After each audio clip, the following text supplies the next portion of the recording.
Welcome students. Today we are going to discuss endosperm. The origin of endosperm is intrinsically linked to a double fertilization, a unique biological process in which one sperm nucleus fuses with the egg to produce the embryo, while a second sperm nucleus fuses with two polar nuclei to form the triploid endosperm. These events occur within the embryo sac, which is embedded in maternal tissues. The term double fertilization indicates that the primary endosperm nucleus is considered to be derived from a fertilization event, even though the triple fusion nucleus does not go through a process that results in another organism, as expected from true fertilization. Discussion of the evolutionary origin of endosperm was first presented by Sargent in 1900, who hypothesized that double fertilization in the ancestors of angiosperms generated a second embryo which evolved into a body with storage function. This transformation might have occurred as a result of the addition of a second female nucleus to the second fertilization event.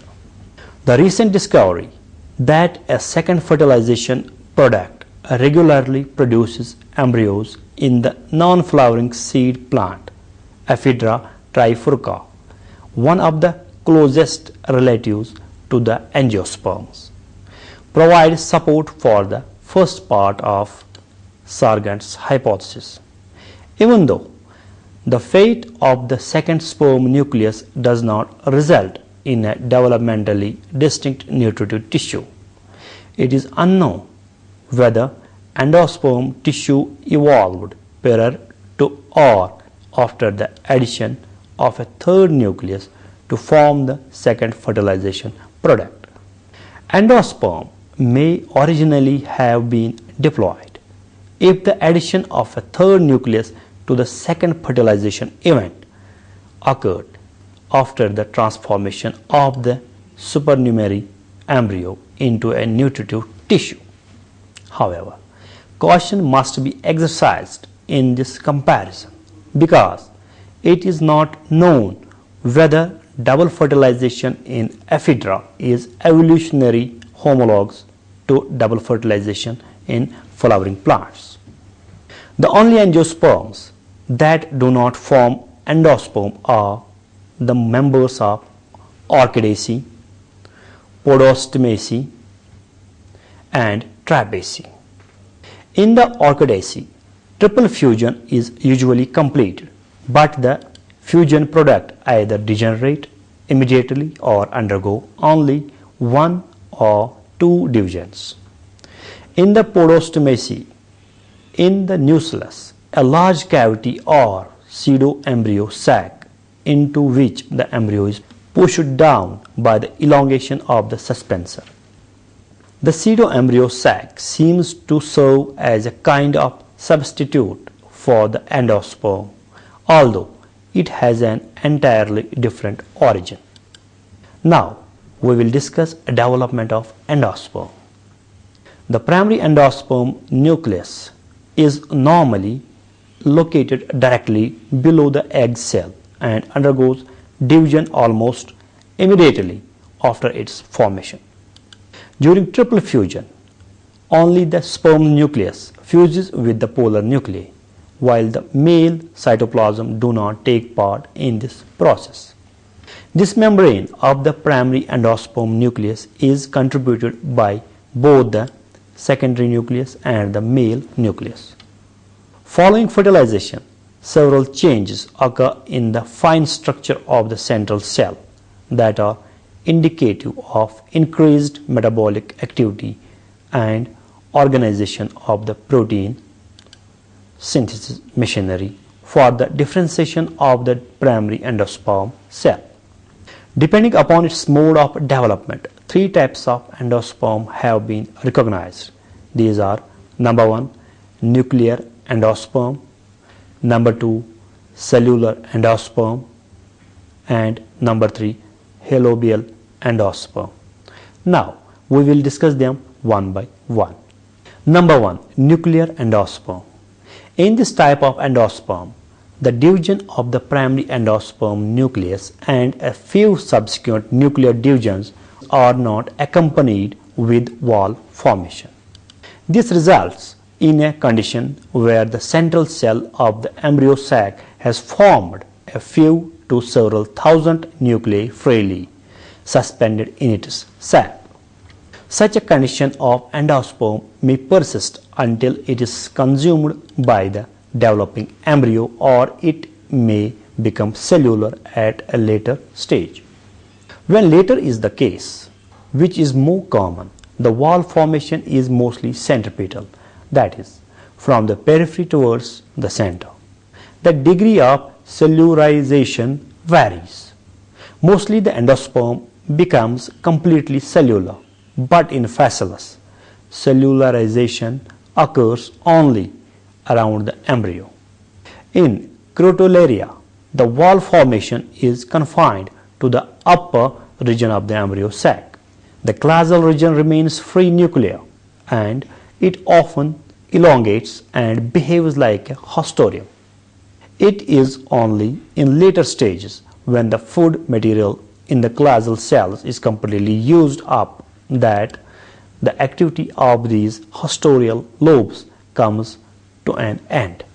In another member of the Proteaceae, Grevillea robusta, the lower cenocytic part of the endosperm grows in the form of a coiled and tubular worm-like structure, which has been designated as the vermiform appendages. It serves as a haustorium of a very aggressive type, whose coils invade the cells of the classal and bring about their virtual dissolution. Later the appendage becomes partitioned into several large chambers, which undergoes further subdivisions into smaller units, so that the cells formed in this way constitute a kind of secondary endosperm tissue. The reason why the vermiform appendages had been missed by earlier workers is that they used only sections, which failed to give any clear or complete picture of this organ. Later scientists used both sections and whole mounts, and was therefore able to give a very thorough account of its development and organization. Using a similar technique in Cassia thora, wall formation takes place only in the micropylar part of the embryo sac. The classal part forms a narrow tube with dense cytoplasm and many free nuclei. The lower part of the tube becomes irregularly coiled and twisted to form a very efficient haustorium. After the Grevillea robusta endosperm, haustoria have been reported in several members of the Cucurbitaceae, Leguminaceae, and Proteaceae. In Grevillea, the classal endosperm haustorium remains free nuclear throughout. In Coccinea and Citrulus fistulosus, it becomes partitioned into multinuclear chambers. The longest endosperm haustorium is reported in Echinocystis lobata of the Cucurbitaceae family. It measures 16 mm in length. In Lomatia, besides the main classal haustorium, numerous single-celled, finger-shaped projections are present all over the endosperm. This increases the absorbing surface of the endosperm. Presence of both micropylar and classal endosperm haustoria in Cichliaria foliosa have also been reported. Development of endosperm in coconut deserves special mention. The primary endosperm nucleus undergoes a number of free nuclear divisions. When the fruit is about 50 mm long, the embryo sac gets filled with a clear fluid in which floats numerous nuclei of various sizes. At a later stage, The suspension shows, in addition to free nuclei, several cells each enclosing variable number of nuclei. Gradually, these cells and free nuclei start settling at the periphery of the cavity, and layers of cellular endosperm start appearing. This forms the coconut meat. The quantity of the cellular endosperm increases further by the divisions of the cells. In mature coconuts, the liquid endosperm becomes milky and it does not contain free nuclei or cells. In Erica catechu, the endosperm development is comparable to that in coconut, but the embryo sac cavity is small and it becomes completely filled by the growth of the endosperm. It later becomes extremely hard. An interesting feature is the formation of endosperm nodules or cytoplasmic vesicles. These originate from the peripheral lining of the embryo sac. The nodules may be nucleate as in Salix, Ceneria, Carica and Capsula, or may be enucleate as in Stachybosia penistum and some cucurbits. The nodular cytoplasm is rich in various organelles. The function of the nodule is uncertain, but as to their fate, they may either merge with the endosperm proper or degenerate. Number 2 is cellular endosperm. In the cellular type, the division of the primary endosperm nucleus is followed immediately by a chambering of the sac. The first wall is usually transverse, but sometimes vertical or oblique, and in few cases the plane of division is not constant. On the basis of the orientation of the wall formation, the first 2 or 3 divisions, this type of endosperm has been classified into several subtypes.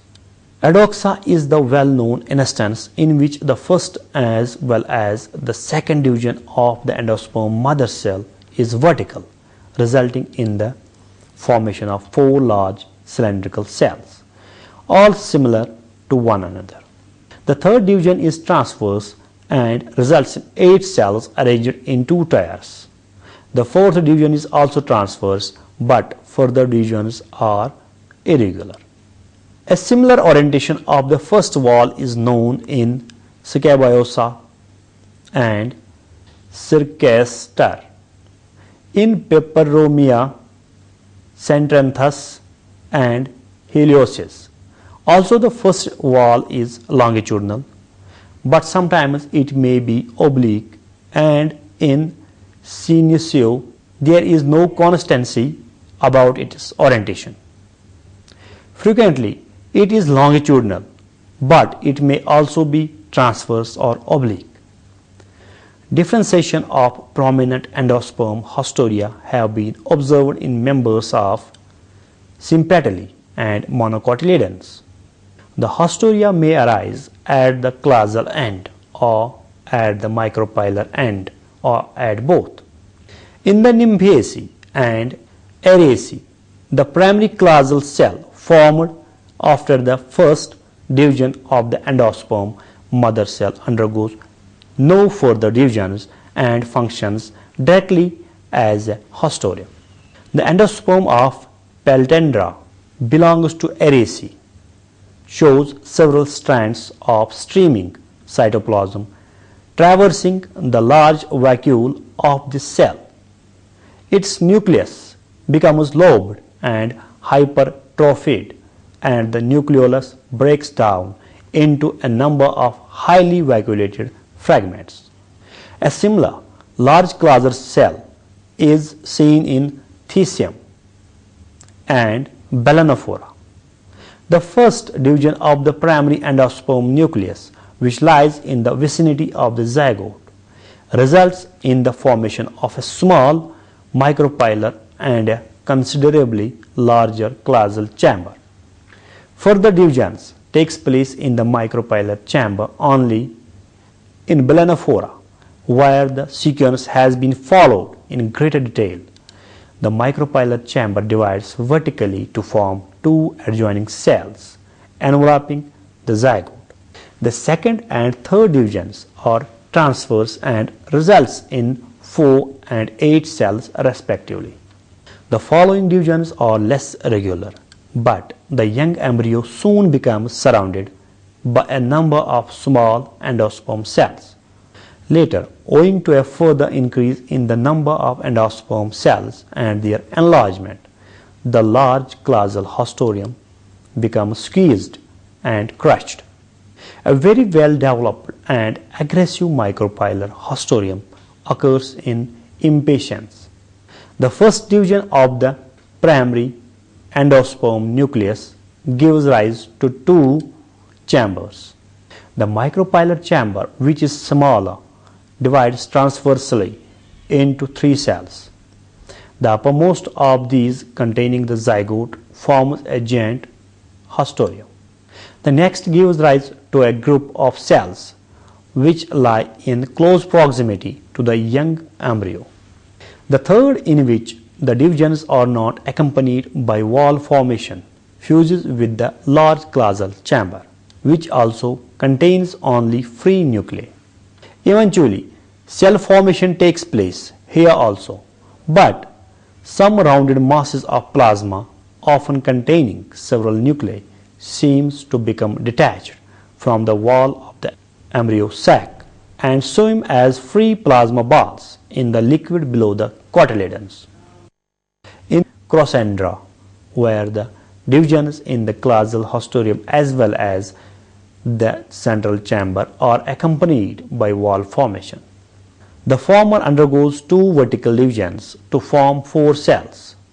In the central chamber, the first 2 divisions are vertical, but these are followed by further divisions in varying planes, resulting in a small mass of endosperm tissue surrounding the embryo.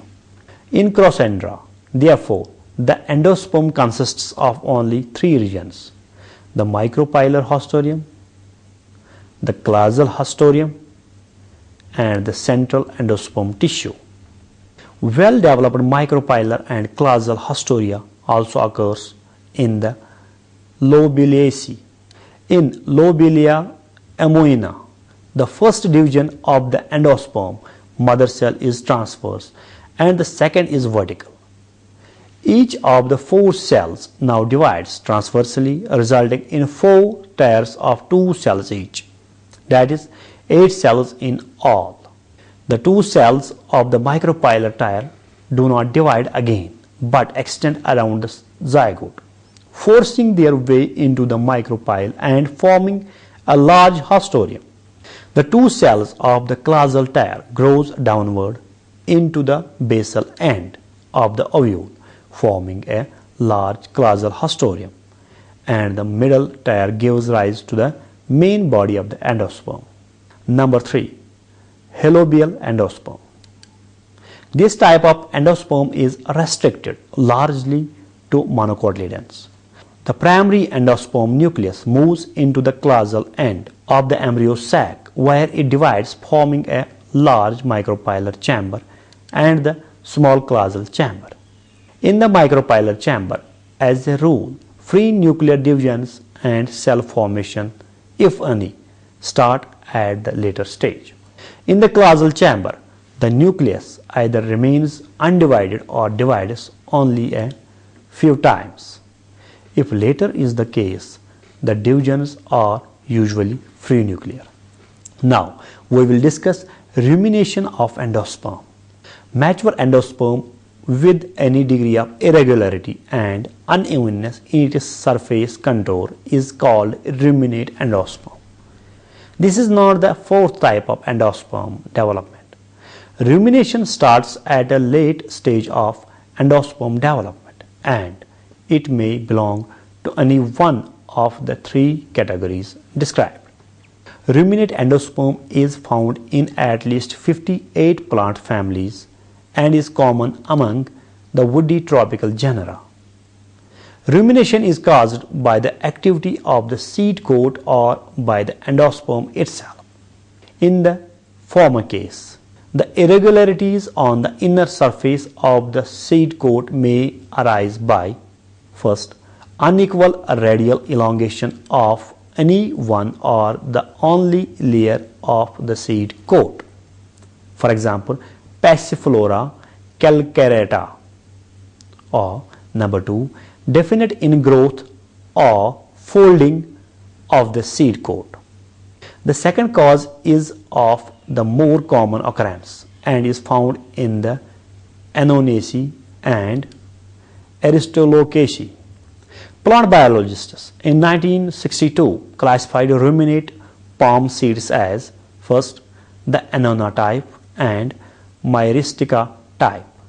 In Annona type, possessing localized meristematic activity in a multi-layered seed coat that produces ingrowths in the endosperm.